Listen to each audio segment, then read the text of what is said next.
გამარჯობათ ძვირფასო ტელემაყურებლებო და რადიო მსმენელებო, ეთერშია გადაცემა ჩინური პანორამა და მე მისი წამყვანი პროფესორი ბადრი ნაჭყებია, მოგესალმებით თქვენ. ძვირფასო მსმენელებო, საქმე იმაშია, რომ დღეს ჩვენ აბსოლუტურად განსხვავებული რაკურსით წავიყვანთ ამ გადაცემას, იქიდან გამომდინარე, რომ დაგვიგროვდა ძალიან ბევრი შეკითხვა,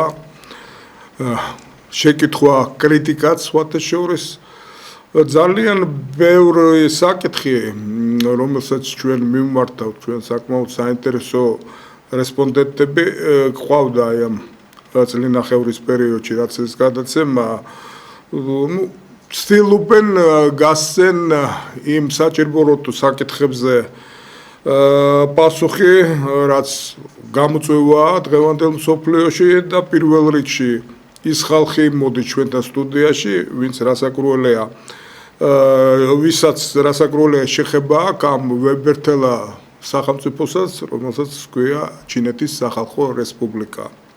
თქვენ იცით, რომ ჩვენ მაქსიმალურად ვცდილობთ ჩინეთის ცხოვრების ყველა ასპექტი ავსახოთ. რასაკურველია, მე ვიღებ კრიტიკას იმაში, რომ ვიზუალური ასე ვთქვათ, მასალები ცოტა, მაგრამ ეხლა მუშაობთ ამის გამოსწორებაზე და მორწმუნდეთ, რომ უახლოეს ხანებში ჩვენი გადაცემა იქნება უფრო საინტერესო და უფრო, ასე ვთქვათ, საყურებლად უფრო აუდიოვიზუალური კომპონენტი იჭარბებს ჩვენ გადაცემაში. დღეს მე პირველად ჩვენ ეთერში მინდა მთლიანად დაუთმო გადაცემა თქვენ შეკითხვებს, ამიტომ აი ესე გადავწყვიტე, რომ დღევანდელ გადაცემაში მე არ მეყოლება სტუმარი და თავიდან ბოლომდე ჩვენი მაყურებლის და რადიო მსმენელის განკარგულებაში ვარ. სხვათა შორის მე მზათა ვარ, რომ დღეს გაგცეთ პასუხი აი პირდაპირ ეთერში, რომელიც შემოდის, მაგრამ ერთდროულად მე სოციალურ ქსელებში, Facebook-ზე, ასე ვთქვათ, YouTube-ზე, სადაც ჩვენი გადაცემებია, გარკვეული შეკითხვებს მისმამენ, მე შევაგროვე და შევეცდები აი ესე ერთობლივად მაქსიმალურად რასაკურველია ჩვენ შეზღუდული დრო გვაქვს, მაგრამ მაქსიმალურად გაგცეთ პასუხი. ერთადერთი თხოვნა მექნება ტელემაყურებლებთან და რადიო მსმენელებთან. ძვირფასო მეგობრებო, ძალიან გთხოვთ, გაითვალისწინოთ, რომ ეს გადაცემა არის ჩინური პანორამა და უბრალოდ აი ამ კუთხით რო დაისვას შეკითხვები, მზათა ვარ უპასუხო ყველა საჭირო შეკითხვას, თუ ამას ჩემი კომპეტენცია გასწვდება და მე შევეცდები, რომ თუ იმ შეკითხვებს, რომელსაც დღეს ვერ გავცემ, აუცილებლად ჩვენ გვეყოლება სტუმრები, მოვინიშნო აი ეს თქვენი შეკითხვები და ეს უბრალოდ აი ჩვენი თანამშრომლობის ერთ-ერთი ფორმა იქნება, იმიტომ რომ მე მინდა გავითვალისწინო ყველა ის აზრი და წინადადება და კითხვა, რომელიც აქვს ჩვენ ტელემაყურებელს და რადიო მსმენელს. ამიტომ დავიწყოთ დიალოგი, დღეს დიალოგის თემაა. მოდით შემოუშვათ პირველი შეკითხვა, გთხოვთ თუ ზარი იქნება, ესე იგი აუცილებლად შემოვიდეს, მანამდე პირველ რიგში სოციალურ ქსელებში, ასე ვთქვათ, დაგროვილ შეკითხვებზე უპასუხებ. რასაკურველია, ერთ-ერთი მთავარი შეკითხვა, რომელიც არის და რომელსაც აი უმეტესობა მაყურებელი ელოდება, ჩინეთი როგორ ჩვიდობის მყოფელი. აი რასაკეთებს დღეს ჩინეთი ამისთვის. უპირველეს ყოვლისა დავიწყებ იმით, რომ იმ დროიდან, რაც კონფლიქტი დაიწყო უკრაინაში, ეს პრაქტიკულად ევროპა და მსოფლიო გახლით ამ კონფლიქტმა ჩინეთმა ჰყავთ ძალიან პრაგმატული პოზიცია იმასთან დაკავშირებით, რომ მშვიდობას არ ქონდა ალტერნატივა.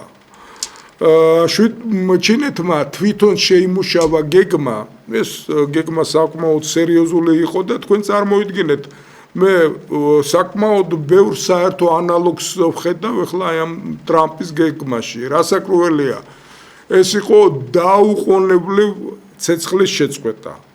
ამ დაუყოვნებლივ ცეცხლის შეწყვეტის შემდეგ მხარეები უნდა დაჯდომილიყვნენ მოლაპარაკებაზე. ამას მოყვებოდა გარკვეულწილად მხარდაჭერა, აი ესეთი დამოუკიდებელი ქვეყნებისგან, ნეიტრალური ქვეყნებისგან ამ კონფლიქტთან, რომ ყველანაირად შეეწყოთ ხელი იმისათვის, რომ ეს შეხვედრა პოზიტიურად გავრცელებულიყო და ყველანაირად ცდილობდა ჩინეთის სახელმწიფო სტრუქტურები იმისათვის, რომ მიეღწია იმ კონსენსუსს, რომ ორივე მხარეს ინტერესი იქნებოდა გათვალისწინებული. ამ შემთხვევაში ეს იყო ამომავალი წერტილი. რასაკურველია, თქვენ შეიძლება გაგიჩნდეთ შეკითხვა, რომ მაინც ჩინეთი მიკერძოებული იყო, ხო არ იკავებდა პრორუსულ პოზიციას. ხაზი მინდა გაუსვა დაწყებული კონფლიქტიდან და დაწყებული კონფლიქტიდან არა 22 წლის მარტის კონფლიქტიდან, არამედ პირველად როცა დაიწყო სერიოზული პრობლემები და როცა შეიქმნა კრიზისი უკრაინაში, ეს პირველი მოხდა ესე იგი უკრაინაში ყირიმის ანექსია, ამის შემდეგ პრაქტიკულად რამოდენიმე ხანში ჩინეთმა გააკეთა განცხადება, სადაც ის მხარს უჭერდა უკრაინის ტერიტორიულ მთლიანობას. ამან ითამაშა საკმაოდ სერიოზული როლი, იმიტომ რომ აი ლაპარაკობენ ვულგარულად, რომ ჩინეთი არის გარკვეულწილად ავტორიტეტული რეჟიმის სახელმწიფო და ის რასაკურველია ნებისმიერ შემთხვევაში მხარს დაუჭერდა პუტინს, ესე არ გამოდგა. მე ესე ვთვლი, რომ ჩინეთის პოზიცია არის პრაგმატული, ის ცდილობს პირველ რიგში გადაწყვიტოს მთავარი ამოცანა. ეს მთავარი ამოცანა მშვიდობის დამყარება და ამ მშვიდობის დამყარებაში ჩინეთი აუცილებლად შეიტანს თავის სერიოზულ წვლილს. ძვირფასო ტელემაყურებლებო და რადიომსმენელებო, ხაზი მინდა გაუსვა, რომ ჩინეთი ამ სტრატეგიაში არ არის მარტო, რასაკურველია, ძალიან ბევრი ქვეყანა, ამას აღმოსავლეთის ქვეყანა ბოდიშით მხედველობაში ახლა ამას ხარს უჭერს, იგივე დაუშვათ შემიძლია აი დიდი ქვეყნები ჩამოვთვალო, ისეთი ქვეყნები როგორიც ბეწარი. ინდოეთი, ისეთი ქვეყანა როგორიც არის ინდონეზია, შრი-ლანკა და კიდევ რიგი სხვა ქვეყნები. უკრაინის ტერიტორიულ მთლიანობას ფაქტიურად არავინ აყენებს კითხვის ქვეშ, მაგრამ აქ მთავარი მომენტია, რომ პირველ რიგში შეწყდეს კონფლიქტი, შეწყდეს აი ეს დაძაბულობა, ამოისუნთქოს მშვიდობიანად ხალხმა როგორც ერთ მხარეს, ისე მეორე მხარეს და არავითარ შემთხვევაში არ მოხდეს, ასე ვთქვათ, კონფლიქტის და ურთიერთწინააღმდეგობის ექსკალაცია. არ უნდა დაგვავიწყდესო, აი ჩინეთის ექსპერტები ლაპარაკობენ, ძალიან ხაზს უსვევენ, რომ კი, რუსეთი არის ბირთვული სახელმწიფო, მაგრამ როგორც ესეთი, უკრაინაც ნაწილობრივ ბირთვული სახელმწიფოა, იმიტომ რომ მის ტერიტორიაზე რამოდენიმე ატომური ელექტროსადგურია. ამიტომ ხიფათი საკმაოდ სერიოზულია, ჩვენ გვინახია საკმაოდ ბევრი ომები სამწუხაროდ მეორე მსოფლიო ომის შემდეგ, მაგრამ გაგახსენებთ, რომ პრაქტიკულად არ ყოფილა შემთხვევა, როცა კონფლიქტი მომხდარიყო, აი ესეთ ბირთვულად დაძაბულ ზონაში, იქ სადაც არის ბირთვული ატომური ელექტროსადგურები და სადაც ერთ მხარეს არის ბირთვული არსენალის ყველაზე დიდი მარაგი. ამიტომ იცით რა არის, აქ ჩვენ რეალურად შეიძლება ბევრს ემოციები აქვს, ბევრი თანაუგნობს რასაკურველია უკრაინას, მაგრამ ამ შემთხვევაში ემოციები უნდა გადავდოთ მეორე მხარეს და პირველი და მთავარია შეწყდეს სისხლისღვრა, რათა მივახციოთ მშვიდობას. კიდევ ერთხელ გავახსენებ ჩვენ რადიო მსმენელს და პირველ რიგში ტელემაყურებლებს რასაკურველია, რომ ასე ვთქვათ, ეკრანზე მითითებულია ტელეფონი და ჩვენ დიდი სიამოვნებით გავცემთ თქვენ შეკითხვებზე პასუხს. ეხლა ჩვენ ვაგრძელებთ ასე ვთქვათ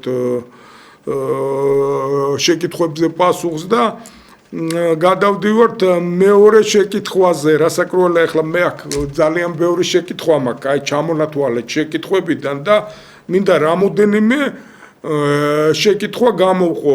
აი დავუშვათ ერთ-ერთი ჩვენი რესპონდენტი კითხულობს თუ შეიძლება მოგვიყევით ჩინურ ბირთვულ არსენალზე.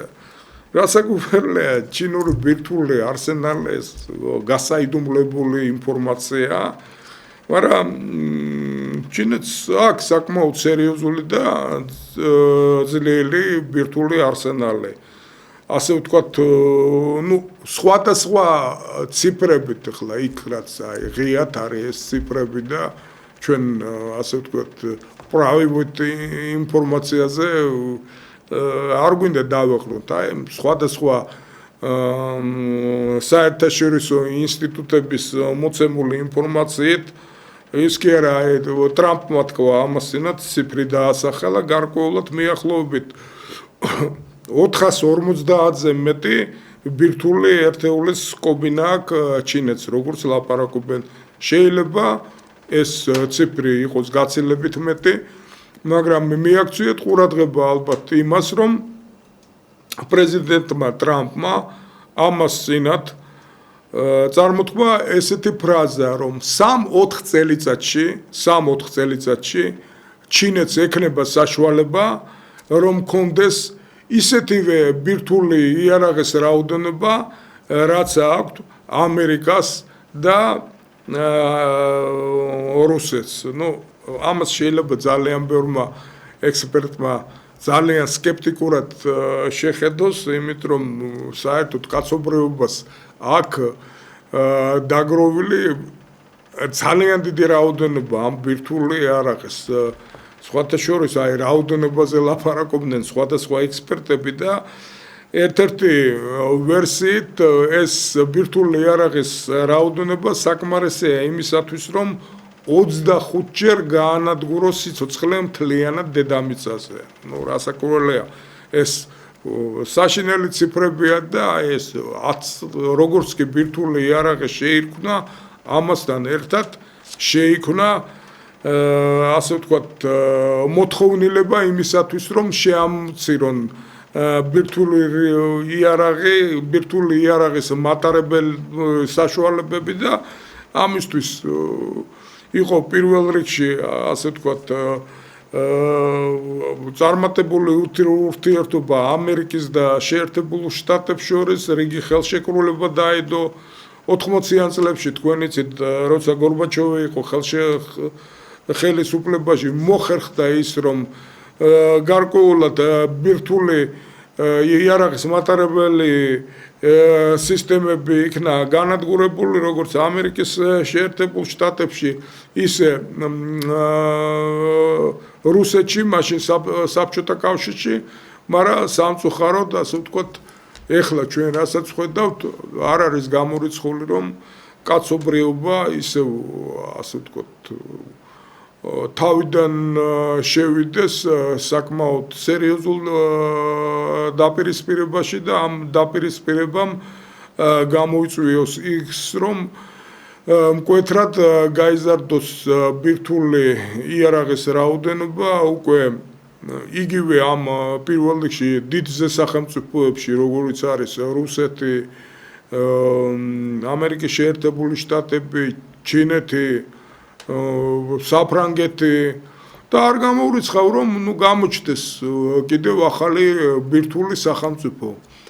ასე თუ ისე ახლა კიდევ შემდეგი შეკითხვა საკმაოდ საინტერესო შეკითხვა. მოდით ჩვენ ეს ბირთვული ბოლოში იყო შეკითხვა ბირთვულ იარაღთან დაკავშირებით ჩვენ რო გავაგრძელოთ აი რას აკეთებს ჩინეთი ერთ-ერთი ესეთი შეკითხვა იმისთვის რომ არ მოხდეს ბირთვული იარაღის გავრცელება პირველ რიგში ირანში აი ამ შეკითხვას გვისვამს ჩვენ ესე იგი ქალბატონი ირმა შენგელია ძალიან საინტერესო შეკითხვა ქალბატონო ირმა მე მინდა გითხრათ რომ ამ შემთხვევაში აი ახლა ამას წინათ უბრალოდ აი ამას წინათ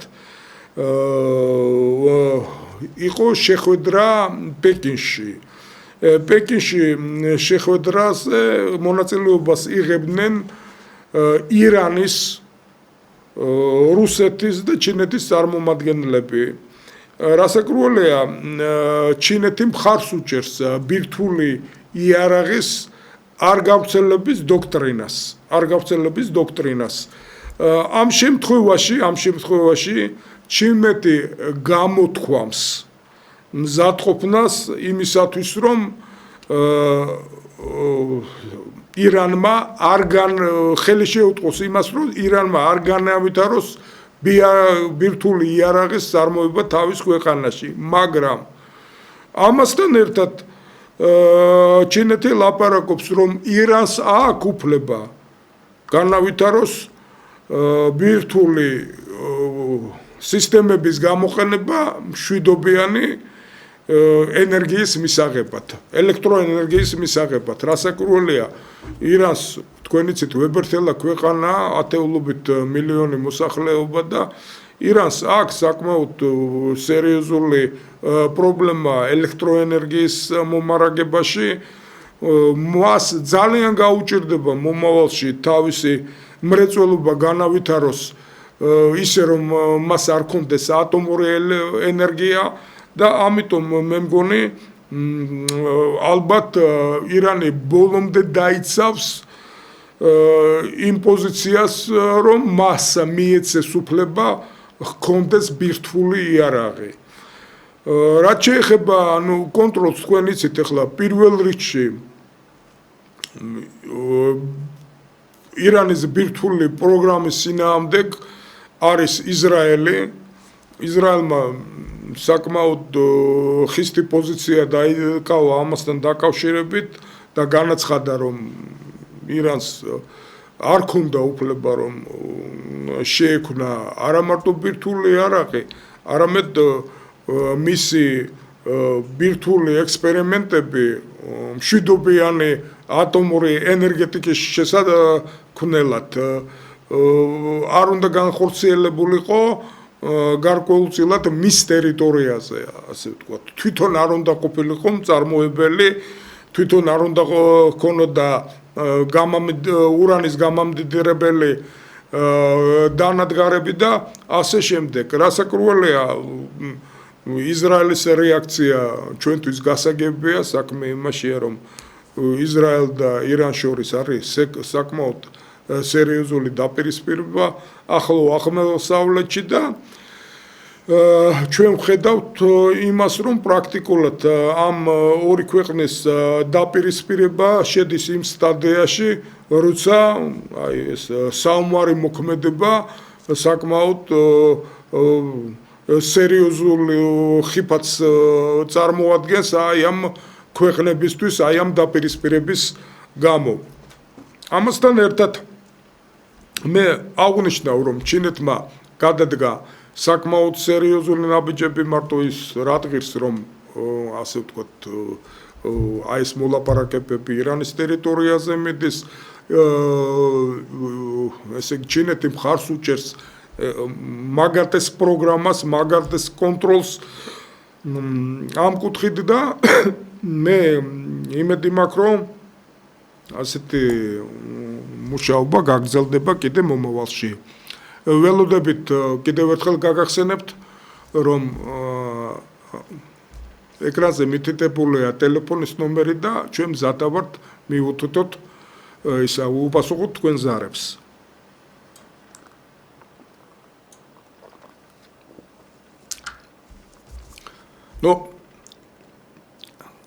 ეთყობა ამ საკითხებთან დაკავშირებით,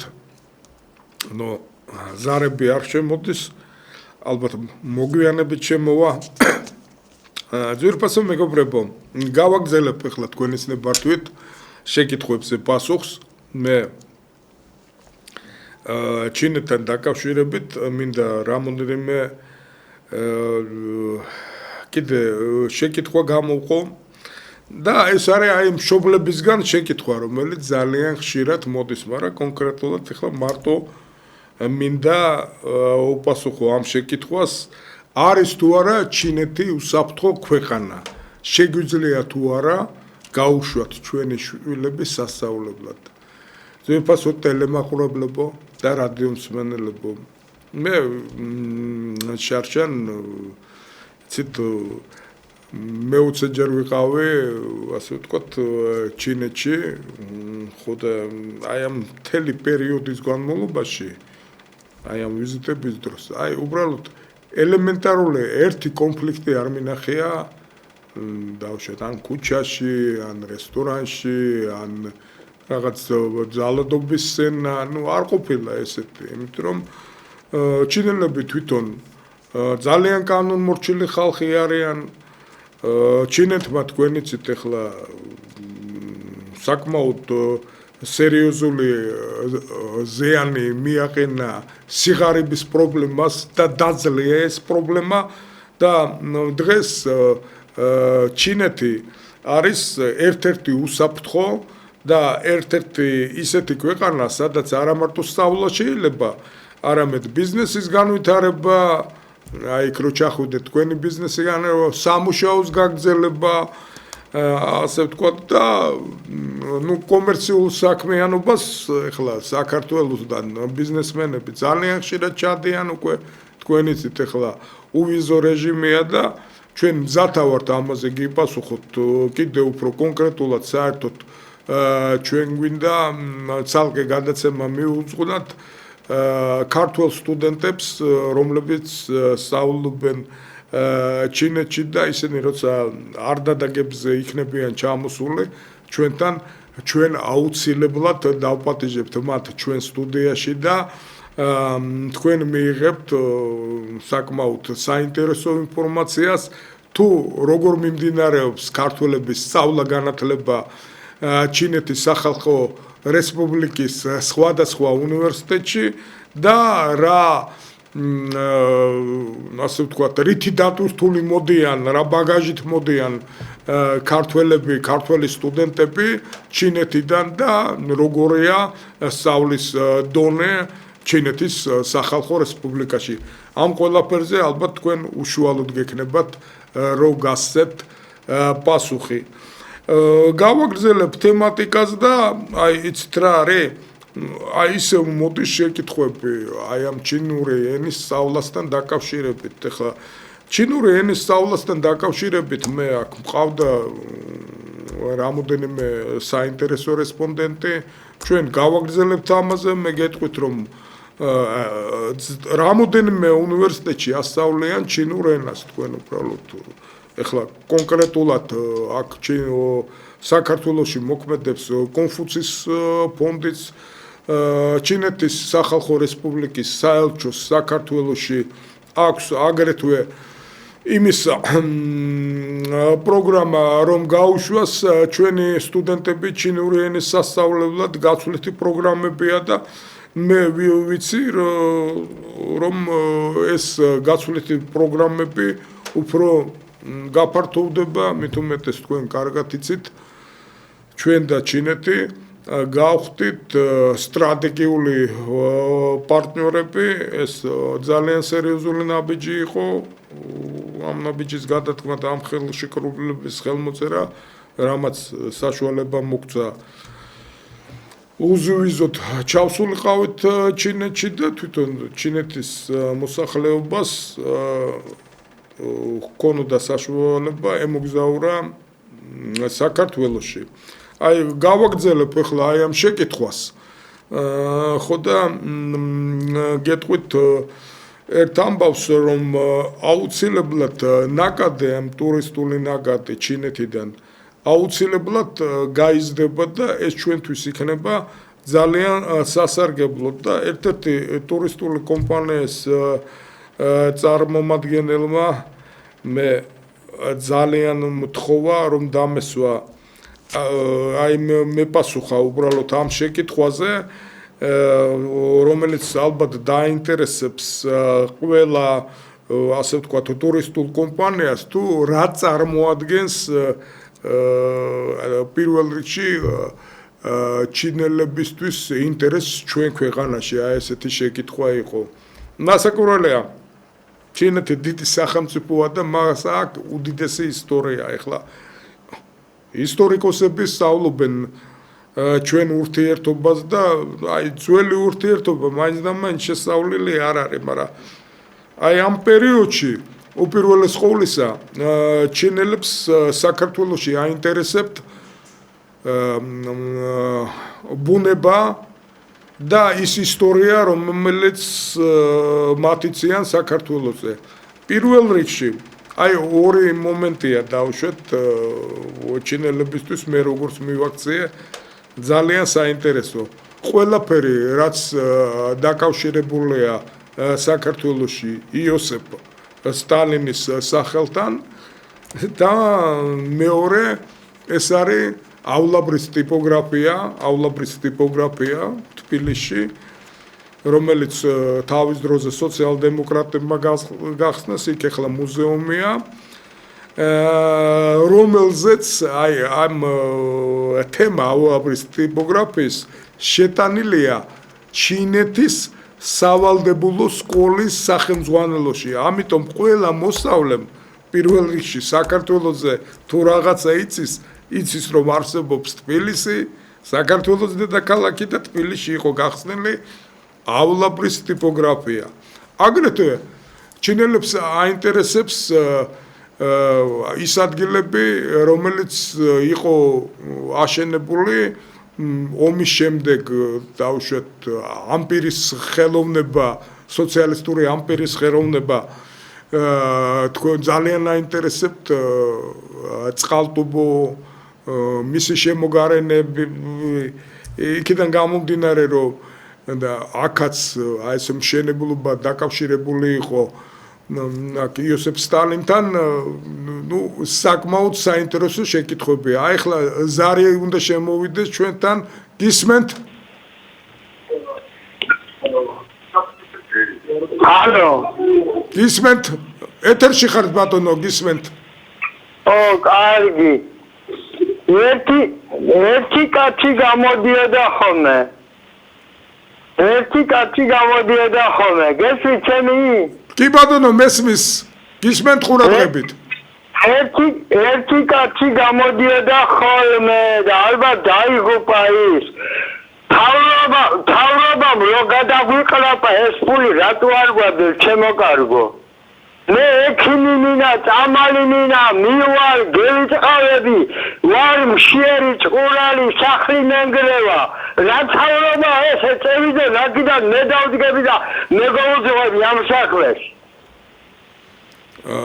იცით აქ უბრალოდ ამაზე უპასუხებ რომ ისევ ჩვენ ჩინეთზე გვაქვს ლაპარაკი და ჩინეთში ბოლო პერიოდში იყო მიახლოებით 30 მილიონამდე ის ხალხი რომელიც სიღარიბის ზღვარზე ცხოვრობდა 2012 წელს როცა ჩინეთს სათავეში ჩაუდგა სი ძინპინმა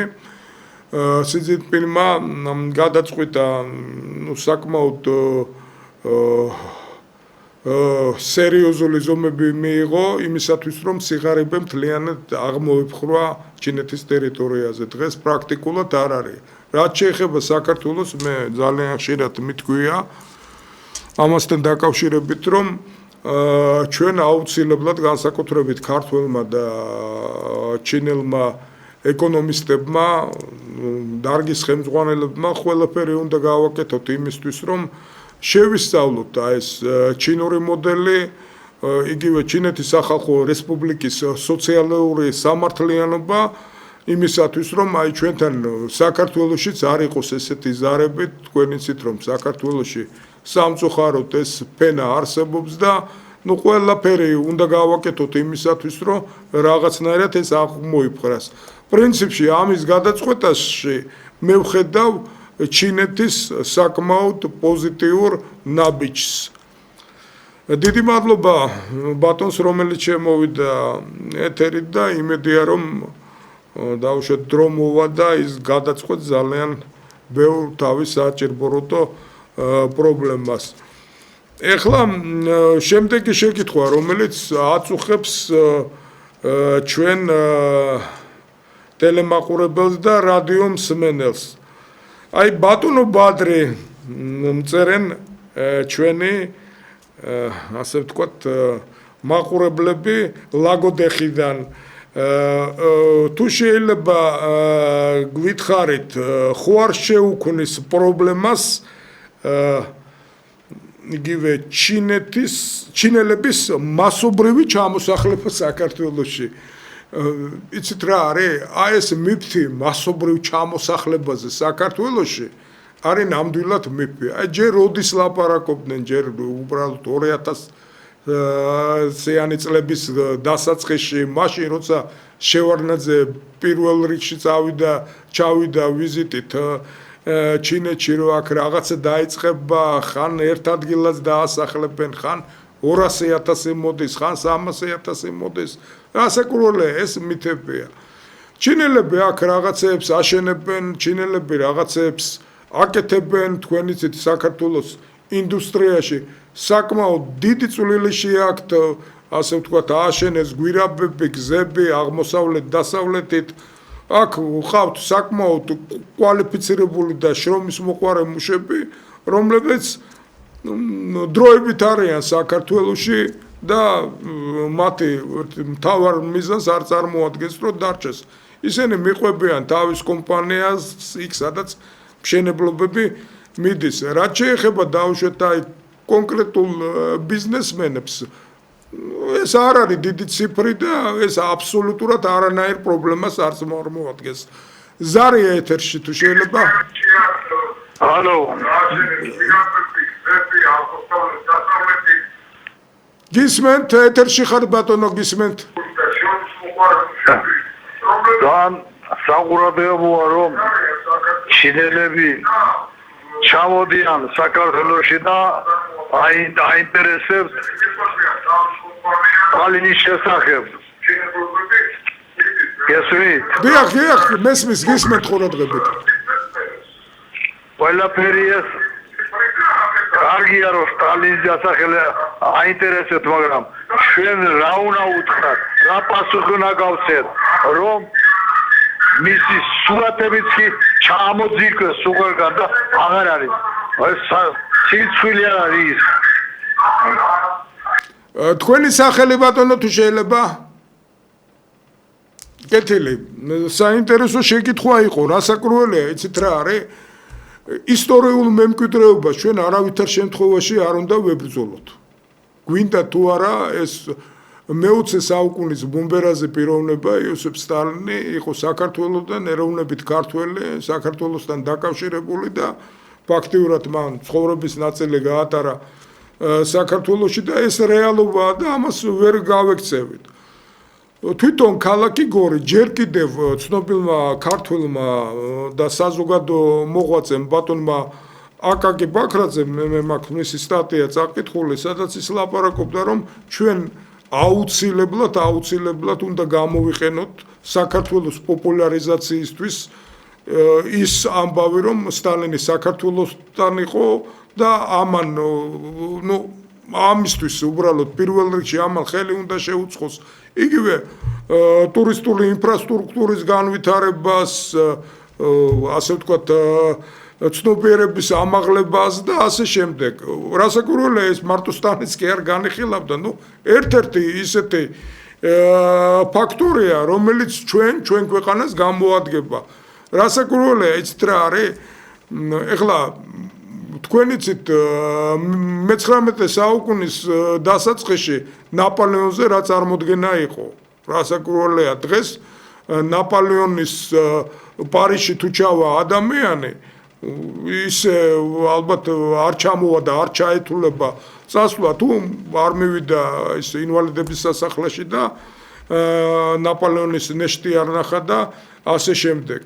ეს ისტორია და აი ამ შემთხვევაში დავუშვათ იგივე გორს აქვს ძალიან სერიოზული პოტენციალი ამასთან დაკავშირებით. სხვათა შორის დარწმუნებული ვარ რომ ჩინელი ბიზნესმენები თუ ჩვენ ამას საკმაოდ სერიოზულად მივუდგებით და სერიოზულად ავუხსნით ამას ძალიან სერიოზულად მოკიდებენ ხელს. იგივე არა მარტო გორს ეხება ეს წყალტუბოსაც ეხება. იქიდან გამომდინარე რომ ის განთქმული სტალინის აბაზანები იყო ამ ტერიტორიაზე. სტალინის აბაზანა არის ამ ტერიტორიაზე და ფაქტურად შემოვა ნაგებობები მისი უშუალო მითითებით არის ეს წყალტუბო გაშენებული და საკმაოდ ისეთი ადგილია სადაც ჩამოვლენა არა მარტო სანახავად, არამედ სამკურნალოთაც დიდი სიამოვნებით. მერწმუნეთ რომ დღეს უკვე ჩინელი ტურიზმი წარმოადგენს საკმაოდ ანგარიშგასაწევ სეგმენტს. ეს არ არის უფულო ტურისტები საქმე იმაშია რომ თქვენ იცით იმის და მიუხედავად რომ ჩინეთში არის ასე ვთქვათ კომუნისტური სოციალისტური იდეოლოგია ჩინური სპეციფიკით იქ ბიზნეს ყველანაირად უწყობენ ხელს ამიტომ ასე ვთქვათ მდიდართა ფენა საკმაოდ მდიდართა და შეძლებულთა ფენა საკმაოდ ბევრია ჩინეთში. ზარია ეთერში გისმენთ?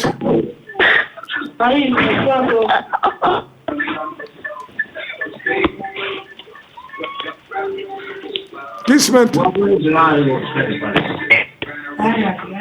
ეთერში ხართ ბატონო გისმენთ?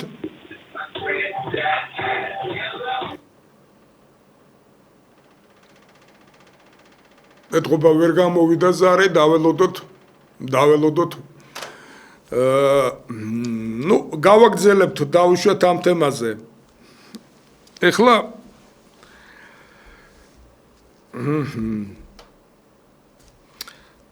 გადავედეთ შემდეგ შეკითხვაზე. მე უბრალოდ შეიძლება მე მაყურებელს იმ ხალხს ვინც ასე ვთქვათ ეს შეკითხვები მომცა სოციალურ ქსელში, YouTube-ზე პირად შეტყობინებაშიც მე ბოდიში უნდა მოუხადო, იმიტომ რომ აქ რიგი შეკითხვებია და ჩვენ სამწუხაროდ დრო გვაქვს შეზღუდული და თუ ვერ უპასუხე ყველა შეკითხვას ასე ვთქვათ მომიტევეთ და ძალიან გთხოვთ. ბატონო ბადრი, თქვენ მოღვაწეობთ სინძიანის უნივერსიტეტში უკვე რამოდენიმე წელია, მაგრამ თავს არიდებთ შეკითხვას შეკითხვას იმასთან დაკავშირებით, რომ სინძიანში არის საკონცენტრაციო ბანაკები. მაპატიეთ, მე 2016 წლიდან პერიოდულად ჩავდივარ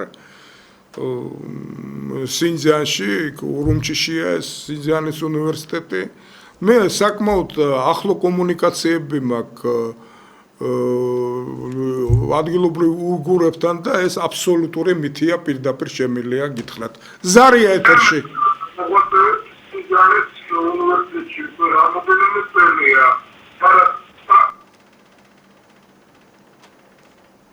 მეტყობა ისე ვერ გამოვიდა. გავაგრძელებ მითია, აი უიგურებთან როგორ შეიძლება რაღაცა ბანაკზე ილაპარაკო ის სადაც გასწავლიან განათლებას გაძლევენ სესხებს უბრალოდ გასწავლიან ჩინურ ენას სამედიცინო მომსახურება ძალიან მაღალ დონეზე და დღეს ფაქტიურად აი ამ პროგრამამ ხელი შეუწყო სინძანის უფრო განვითარებას. ეხლა სხვათა შორის თქვენ გაქვთ საშუალება არც ისე ზვირი ღირს სინძანში იმოგზაურო და ზარია ეთერში?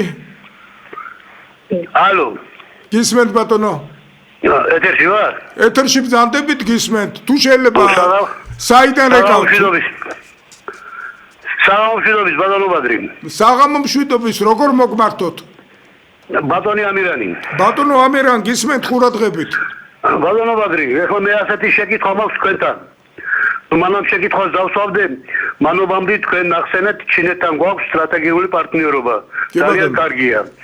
რომ ჩვენთან ჩინური კომპანიები მუშაობენ და სხვადასხვა ობიექტებს აშენებენ. მაგალითად, ავტობანის მშენებლობაზე, ნუ არ ვიცი, სოციალური ქსელებიდან, ტელევიზიიდან მესმის რომ რამდენიმე წლით დაგვიანდა ავტობანის მშენებლობა. ალო. დიახ, გისმენთ. ხო. რომ დაგვიანდა რამდენიმე წლით დაგვიანდა. ამავე დროს რომ მოხდა თანხების გადახარჯვა, ნუ არ ვიცი, ახლა მე მაგის დოკუმენტი არ მაქვს, მაგრამ ინფორმაცია მაქვს ამისთანა ტელევიზიიდან და სოციალურ ქსელებიდან. აი ახლა აქედან შეკითხვა. აი თქვენ რამდენად გამართლებულად მიგაჩნიათ? ბატონო ბადრი რომ ჩვენ ამერიკის შეერთებულ შტატებთან გავაუქმეთ სტრატეგიული პარტნიორობა და ჩინეთთან დავყარეთ სტრატეგიული პარტნიორობა. თქოს გიპასუხოთ. იცით საქართველოს არ აქვს ფუფუნება იყოს დაპირისპირებაში არც ერთ ზესახამწიფოსთან. არ აქვს ამას. ჩვენ ავართ პატარა სახელმწიფო და ძალიან ხშირად ბატონო ამერან ჩვენ არა გვაქვს თვით იდენტიფიკაცია ის რომ ჩვენ ავართ სახელმწიფო სადაც 3,700,000 ადამიანი ცხოვრობს. აქედან გამომდინარე ჩვენ აუცილებლად უნდა ვიყოთ პრაგმატული პოლიტიკის მომხრეები. რასაკურველია დაძაბულობას იგივე ევროკავშირთან მე აბსოლუტურად არ მივესალმები. მაგრამ დარწმუნებული ვარ რომ გადავლახავთ ამ საკმაოდ სერიოზულ პრობლემას. მეორე მომენტია ამერიკის შეერთებული შტატები ეხლა თავისი ახალი პოლიტიკით ასე თუ ისე კონსერვატიული ფასეულობის მატარებელია და მე არ გამოვრიცხავ რომ აი ჩვენ ველოდებით უბრალოდ იმ პერიოდს როცა ამერიკის შეერთებული შტატები გამონახავს დროს და ყურადღებას მიაპყრობს არა მარტო საქართველოს, არამედ მთლიანად ჩვენ რეგიონს. უკვე პირველი საკმაოდ საინტერესო შეხვედრა მოხდა, თქვენ იცით რომ ეხლახანს მოხდა ჩვენი საგარეო საქმეთა მინისტრის და ამერიკის შეერთებული შტატების ელჩის შეხვედრა, ამიტომ დაველოდოთ ვეთანხმებით და მესმის თქვენი შეშფოთება, მე შეშფოთებული ვარ რომ ჩვენ არავითარ შემთხვევაში არ უნდა ვიყოთ დაპირისპირებული ისეთ დიდ სახელმწიფოსთან, როგორიც არის ამერიკის შეერთებული შტატები, ისეთ გაერთიანებასთან, როგორიც არის ევროკავშირი, მაგრამ ჩემის აზრით ეს არის დროებითი და ჩვენ განდავლახავთ აი ამ სიძნელეებს. შევეცადოთ ახლა ასე ვთქვათ უკომაგოთ აი იმ პროცესებს, რომელიც მიდის პირველ რიგში იმისათვის, რომ ჩრდილოეთით უკრაინა და რუსეთს შორის დამყარდეს მშვიდობა და ჩვენ გავაგრძელოთ განვითარება მშვიდობიანად, ვაშენოთ ეკონომიკა, ჩვენ მეზობლებთან ერთად გავდიდეთ და მივახციოთ ყველანაირი წარმატებას ეკონომიკაში, პოლიტიკაში და ასე შემდეგ. კიდევ ზარია შემოუშვათ დღეს, გთხოვთ. ალო. გისმენთ? დიდი მადლობა თქვენ გადაცემისთვის, გრაცულობთ წინორად გისმენთ იმ ზანდებით. თუ შეიძლება წარმოგვიდეკით სახელი თქვენი ბატონო? ქიზიკიდან გირეკავთ. საიდან?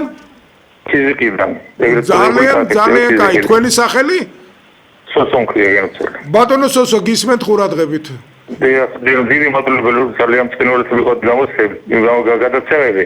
და წინორადაც გისმენთ თქვენთან ბერდელე ვარ შეხვედრა და ძალიან დიდი მადლობა.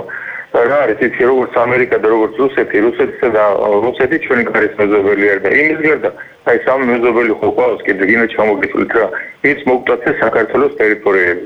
იცით ჩაუჩინელი რომ ჩამოდიან წინვარეს ვიც ფიზიკში ვინც არიან ძალიან კარგი ადამიანები და ძალიან განათლებულები და იმათ ჩვენი მიწები არ აინტერესებს ჩვენი კონფორანსი აინტერესებს ზმობა და მეგობრობა ძალიან დიდი მადლობა ასეთი კარგი გადაცემისთვის რა ძალიან დიდი მადლობა დიდი მადლობა ბატონო სოსო ძალიან დიდი მადლობა მზათა ვარ აი სოციალურ ქსელში გიპასუხოთ თუ რამეში დახმარება დაგჭირდათ ჩემი პოვნა იცით სოციალური ქსელითაც შეიძლება მე ღია ვარ აგერ ტელეფონია და ყველანაირად ჩვენი გადაცემა ხელს უწყობს იმისათვის რომ კიდევ უფრო დაახლოვოს ქართული და ჩინური საზოგადოებები ზარია ეთერში გთხოვ შემოუშვათ მოგესალმებით ბატონო ბადრი გამარჯობათ ბოლო პერიოდში ყურადღებით უსმენთ ეს გადაცემას და ძალიან სასიხარულოა როგორ მოგმართოთ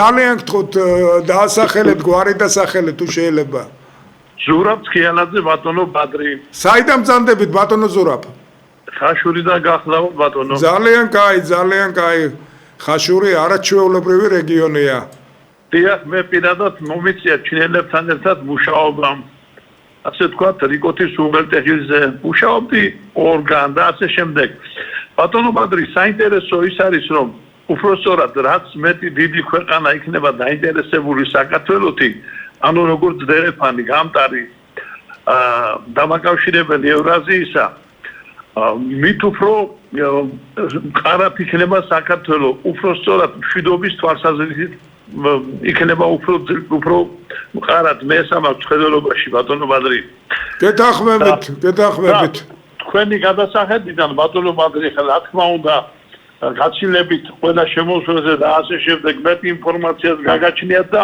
უშუალო კონტაქტი გაქვთ თვით ჩინეთთან თქვენი გადასახედიდან ბატონო ბადრი სამომავლოდ სამოხლა ჩინეთი რა თქმა უნდა დაინტერესებული იქნება რომ თავისი ესე იგი მთელი პოტენციალი წარმოების ტექნიკა იქნება თუ სხვა ასე შემდეგ გაიტანოს და რეალიზაცია გააკეთოს ამისთვის ყველაზე ხელსაყრელი ადგილი მისთვის საქართველოს ტერიტორია როგორც საზღვაო ასევე სახმელეთო და შესაძლოა საჰაეროც და სამომავლოდ თავისთავად ხამია თუ დაინტერესდება და მხარად დადგება თავეხ მეფუპრელის ყოვლისა უნიათო ხელისუფლებებისგან გამომდინარე იმიტომ ვართ ამ დღეში ამ დალოცვის მიწაზე ყველაფერი გაგვაჩნია ყველაფერი გვაქვს დაწეული ჩვენი გეოპოლიტიკური მდებარეობისა და უამრავი რამე ხო ჩამოთვალ უბრალოდ შორსა გვიყვანს კი ბატონო გამომდინარე ძალიან ცუდია და გულსატკენია როდესაც სხვა ქვეყნები ინტერესდებიან ამით და თუ დაინტერესდება და რაღაცა ინვესტიციას ჩადებს თავისთავად ხადია დიდი მადლობა კი ბატონო დიდი მადლობა უკვე ეს თქვენი გამოსვლა იყო ჩვენ ამითი უნდა დავამთავროთ მე მგონი ჩვენ ძალიან პოზიტიური შეხვედრა ქონდა დიდი მადლობა მინდა გადაუხადო ყველას იმ ადამიანს ვინც შეკითხვა მოხსა გასცა პასუხი თვითონაც დაუშვათ სატელეფონო ზარებით აი ბოლო შეკითხვა იყო ძალიან საინტერესო ამითი ვამთავრებ ჩვენ გადაცემას ჩვენ პერიოდულად ასეთ შეხვედრებს გავაკეთებთ ეს იყო გადაცემა ჩინური პანორამა მე მისის სამყვანი სინძიანის უნივერსიტეტის ექსპერტ კონსულტანტი პროფესორი ბადრი ნაჭყებია გემშვიდობებით თქვენ მომავალ შეხვედრამდე